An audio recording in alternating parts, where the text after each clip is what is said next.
Buenos días, mis queridos hermanos y hermanas. Hoy es 5 de enero. Vamos a continuar con la lectura de nuestro año bíblico en la carta de Romanos, escrita por el apóstol Pablo.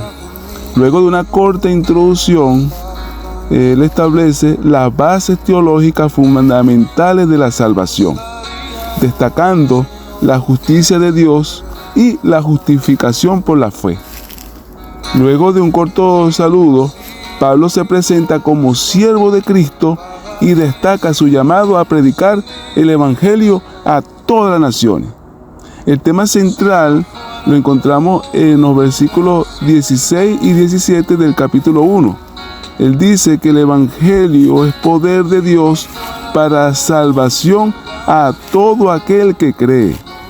La justicia de Dios se revela por fe y el justo vivirá por fe. En Romanos 1:16, Pablo declara que el Evangelio es para el judío primeramente, pero también para el griego. Esto subraya la universalidad del mensaje de salvación. Este pensamiento fue revolucionario para ese tiempo, ya que los judíos consideraban a los gentiles como ajenos a los pactos con Dios. Esa frase, el justo vivirá por la fe, es una frase que es traída de Habacuc capítulo 2, versículo 4. Y es la misma que fue clave para la reforma protestante del siglo XVI, ya que inspiró a Martín Lutero a proclamar ese mensaje que había sido oculto durante muchos siglos.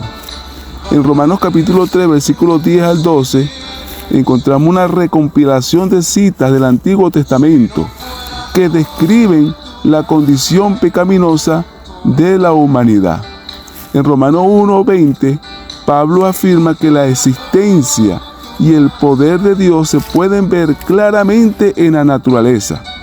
Este pasaje se considera una de las bases bíblicas para la teología natural, que busca conocer a Dios a través de la observación del mundo creado y resuelve la cuestión, ¿verdad?, que algunos se hacen de que cómo se salvarían aquellas personas que no conocieron el Evangelio como lo conocemos nosotros y que no tuvieron acceso a la luz de la Biblia.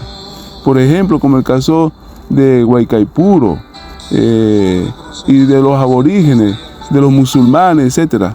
Pero entonces allí vemos que ellos tenían la oportunidad de conocer a Dios y de su amor a través de la contemplación de la naturaleza, y también pudieron comprender los efectos del pecado.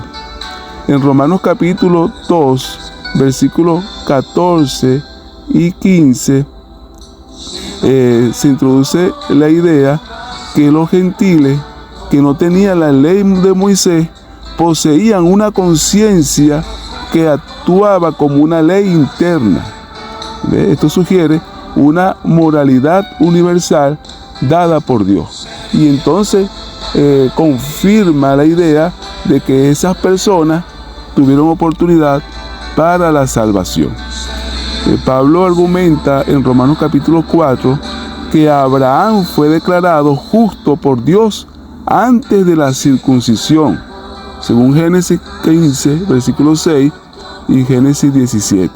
Esto refuta la idea de que la circuncisión o las obras son necesarias para la justificación. En Romanos 3:23, él dice que por cuanto todos pecaron. Allí la palabra pecado viene del griego hamartía, que significa errar el blanco. Esto implica que el pecado es tanto una acción como una condición de vivir fuera del propósito de Dios. Por eso es que todos somos pecadores. Hay personas que creen que no son pecadores porque no hacen actos de pecado en algún momento. No, pero es que ellos son pecadores porque por naturaleza todos heredamos ese problema. En Romanos 3:23 se utiliza el término propiciación, Esto viene de propiciatorio, que era la tapa que se colocaba en el arca y donde en el día de la expiación se derramaba la sangre del macho cabrío. Y entonces da la idea de que con su sangre Cristo cubre todos los pecados de los que creen. En Romanos capítulo 4 también se subraya que Abraham no solo es padre de los judíos, sino también de los gentiles que creen. Esto refuerza el mensaje de que la salvación está abierta para todos. Hay personas que insisten que el pueblo judío todavía es el pueblo especial de Dios. No, el pueblo especial son todos los israelitas por la fe. Es decir, todos los que son hijos de Abraham porque tienen como Abraham fe en la promesa. Y la promesa es Cristo, según Gálatas capítulo 3, versículo 16.